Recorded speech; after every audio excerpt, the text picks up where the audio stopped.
Margaret was the self-proclaimed queen of the neighborhood, a title she had bestowed upon herself despite holding no official position. Armed with a clipboard, an iron will, and an uncanny ability to appear whenever someone committed a minor, often imaginary, infraction, she had become the bane of everyone's existence. Over the years, she had waged wars against holiday decorations that were too bright, grass that was too long, and even a neighbor's front door wreath that she claimed was too aggressive. No one was safe from her nitpicking, and for the most part, I had managed to avoid her scrutiny. That was until my truck entered the picture. My truck wasn't anything special, just a well-maintained older model pickup I used for work. I parked it in my own driveway, well within the property lines. It wasn't blocking anything, didn't leak oil, and was in better condition than most of the sedans in the neighborhood. But none of that mattered to Margaret. The moment she saw it, I became her new project. Her first move came one afternoon while I was working in my garage. I heard the unmistakable click of a camera shutter and turned to see Margaret standing on the sidewalk, snapping pictures of my truck like she was collecting evidence for a crime scene. Clipboard in hand, she approached, her face arranged into what she probably thought was a diplomatic expression but looked more like she had smelled something unpleasant.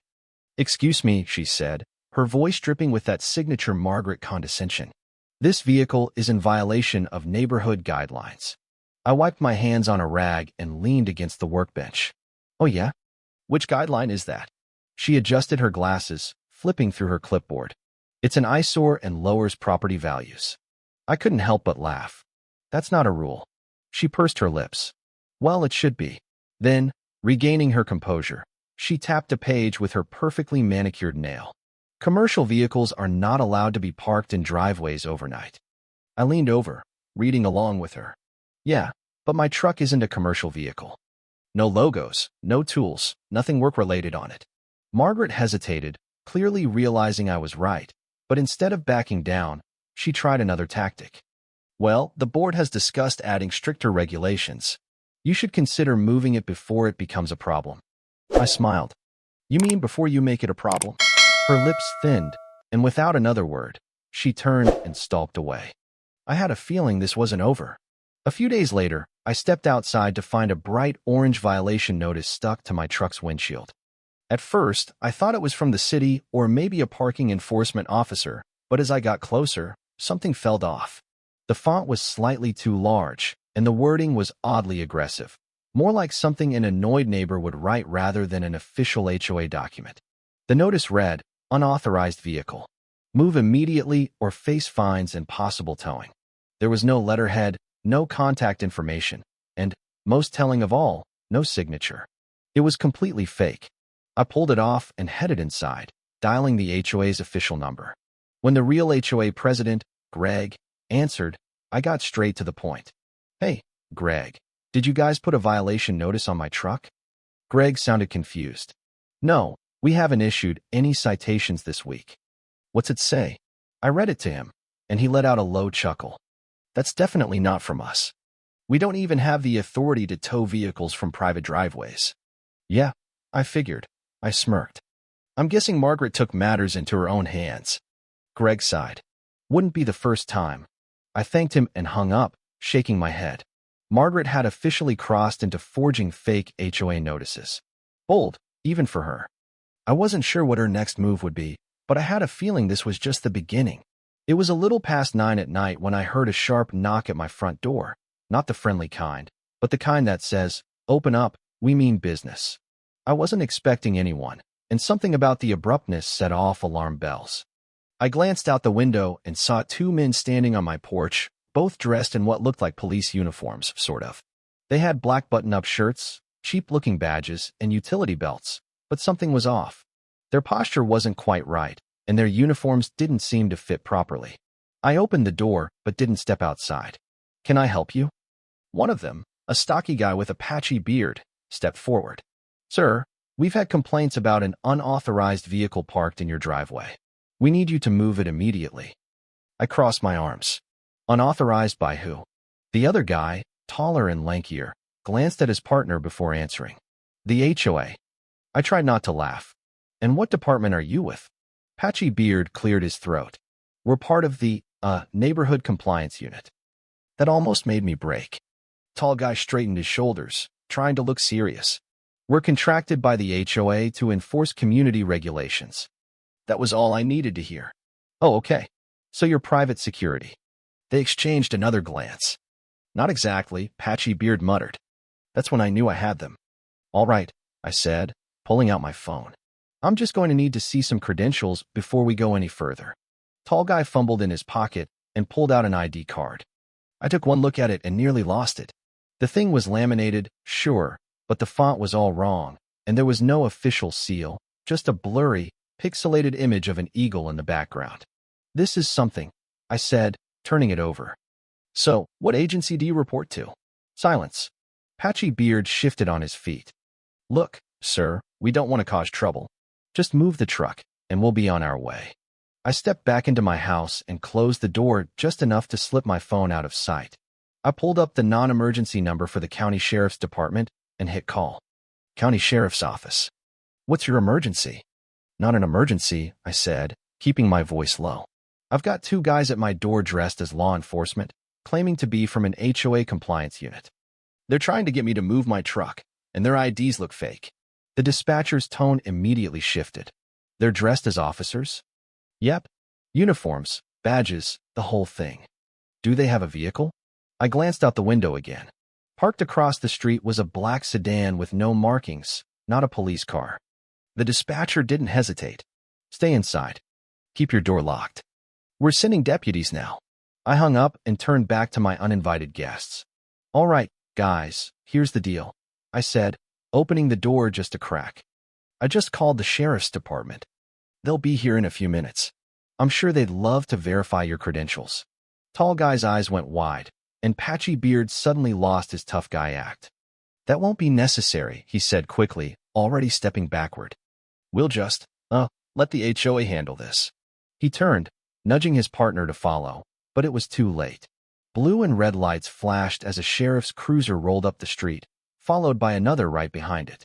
I leaned against my door frame, arms crossed, watching as the real authorities stepped in. The sheriff stepped out of his cruiser, adjusting his belt as he took in the scene. He was a tall, broad-shouldered man, the kind of guy who didn't need to raise his voice to command attention. Two deputies followed, moving with purpose as they approached my porch. Meanwhile, the two fake cops were frozen like deer in headlights, caught between running and trying to act like they still had authority. The sheriff stopped in front of them, squinting at their uniforms. Evening, gentlemen. Mind telling me what agency you're with? Patchy Beard cleared his throat.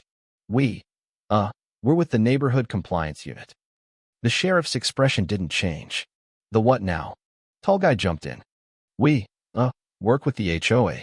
The sheriff folded his arms. You work with the HOA? Because you're standing here dressed like law enforcement, so I'm going to need to see some real identification. Patchy Beard hesitated but eventually handed over his fake badge. The sheriff took one look at it, let out a long sigh, and flipped it between his fingers like it physically annoyed him. You print this off your home computer, son? Tall guy spoke up, his voice cracking. We were just trying to enforce the rules, sir. The sheriff turned the badge over again. This is impersonating an officer. Big no-no in this county. He glanced at me. You said they tried to make you move your truck? I nodded. Yeah. Claimed I was violating HOA rules and that they had the authority to enforce them. The sheriff exhaled sharply. That right? He turned his attention back to the two men. So what's next? You going to start writing parking tickets? Running traffic stops? Patchy Beard held up his hands. Look, we weren't trying to pretend to be cops. We were just trying to scare him into moving the truck. One of the deputies let out a low chuckle. Well, that's an interesting defense. Then came the moment that sealed everything. Tall guy, looking panicked, blurted out. Margaret told us it would be fine. The sheriff's eyebrows shot up. Margaret. Patchy Beard shot a death glare at his partner, but it was too late. The name had been dropped. I turned toward Margaret's house just in time to see her silhouette in the front window. The blinds snapped shut immediately. The sheriff followed my gaze, nodding to one of his deputies. Go ahead and knock on that door. Let's see if Miss Margaret wants to have a little chat. Margaret, of course, did not want to have a little chat. It took 3 solid minutes of knocking before she finally cracked the door open. I don't know what this is about, she stammered, her eyes darting between the sheriff and the two men standing awkwardly on my lawn. The sheriff tilted his head. "These two gentlemen say you hired them. That true?" Margaret's face turned a shade paler. I may have mentioned that something needed to be done about that truck. "So you hired two guys to dress like law enforcement and intimidate your neighbor?" Margaret shook her head furiously. "No. I thought they were just going to remind him of the rules." The sheriff didn't look impressed. "Well, what they actually did was commit a crime. You know impersonating an officer is a felony, right?" Patchy Beard swallowed hard. "A felony?" Tall guy's mouth went dry. "We were just following instructions." Margaret took a step back. I never told them to pretend to be cops. That's not my fault." The sheriff let out a slow breath, clearly over the entire situation. "Ma'am, at the very least, you orchestrated this whole thing. And right now, I've got two guys in uniforms they shouldn't be wearing and a neighbor who's been harassed over a truck parked in his own driveway." Margaret's mouth opened and closed like a fish gasping for air. I didn't mean for this to go so far." The sheriff wasn't interested in excuses. "That's not really up to you anymore." The next few minutes played out in a beautiful display of karma. The fake cops were placed in handcuffs and read their rights, looking more and more like two guys who had made the worst decision of their lives. Margaret, while not cuffed, was informed that she would need to provide a statement down at the station and could be facing charges of her own. As the sheriff turned back to me, he tipped his hat slightly. "You pressing charges?" I thought about it for a second before nodding. "Yeah, I think I am." The sheriff grinned. "Good choice."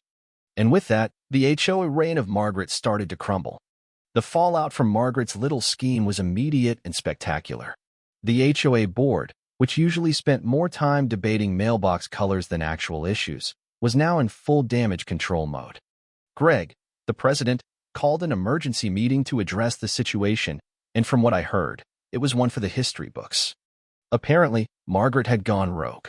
The board had never approved any sort of neighborhood compliance unit, and they were furious that she had taken it upon herself to hire two guys to pose as officers.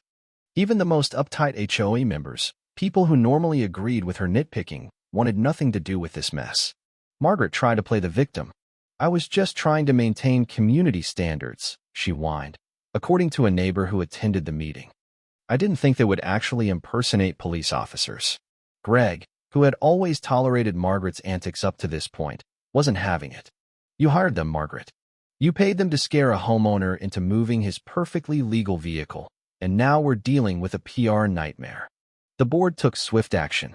Margaret was stripped of any unofficial HOA authority, meaning she could no longer patrol the neighborhood with her clipboard and threaten people over their lawn height.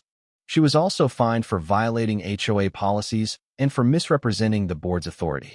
And while she wasn't arrested, she was officially put on notice. Any further antics, and she'd be facing legal action from both the HOA and the sheriff's department. A few days after the meeting, I got a formal letter from the HOA apologizing for Margaret's behavior. I could practically hear Greg rolling his eyes through the words. It was clear they were embarrassed, and frankly, I was enjoying every second of it. But I wasn't done just yet. With Margaret effectively neutralized, I decided to have a little fun. First, I installed a security camera aimed directly at my driveway, not just for security, but to make sure Margaret knew she was being watched just as much as she had watched everyone else.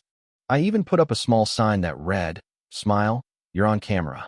Next, I made a very deliberate decision to park my truck in the exact same spot every single day. I even washed and waxed it more often, just to make sure it gleamed like a brand new vehicle. If Margaret wanted to call it an eyesore, well, it was going to be the shiniest eyesore she'd ever seen. Then came my favorite part, the license plate. I went to the DMV and ordered a custom plate that read eyesore, a little nod to Margaret's original complaint about my truck. The moment it arrived, I bolted it onto my truck and made sure to take an extra lap around the neighborhood whenever I left, just so she'd get a good look at it. Margaret, of course, noticed. I caught her glaring at the truck from her front porch more than once, but there was nothing she could do about it. The rules were on my side, and for the first time, she was the one who had to sit back and deal with it. The best part? She couldn't complain to the HOA because they wanted nothing to do with her anymore. She had burned her last bridge, and the whole neighborhood knew it. In the weeks that followed, the story of Margaret's fake cops spread like wildfire. It became the talk of every neighborhood gathering, and people who had once been afraid of her were now openly mocking her. But then something unexpected happened. Margaret started laying low. She stopped patrolling the streets with her clipboard, stopped knocking on doors to complain about minor infractions, and, most surprisingly, stopped making eye contact with anyone. It was like the whole incident had broken her HOA spirit. One day, I heard a rumor that she was considering moving. Apparently, she had told a friend that she was tired of living in a neighborhood full of people who don't respect the rules. That was rich, considering she was the one who had broken the law. I didn't know if she would actually go through with it, but I did notice a for sale sign pop up in her yard a couple of months later. Whether she moved because of the HOA backlash, the embarrassment, or just the fact that no one took her seriously anymore, I didn't really care. What mattered was that peace had returned to the neighborhood, and my truck, my glorious, legally parked truck, remained exactly where it belonged. And every time I got into it and saw my custom plate, I couldn't help but smile. Thank you for taking the time to listen to today's story on Store of Good Stories. If this story touched your heart or made you think, don't forget to hit like and share the video to spread this positive message to more people. And if this is your first time here, make sure to subscribe and turn on the notification bell so you won't miss any of the meaningful stories we share every week. Your support is the biggest motivation for Store of Good Stories to keep bringing heartfelt and valuable stories to you. See you in the next video.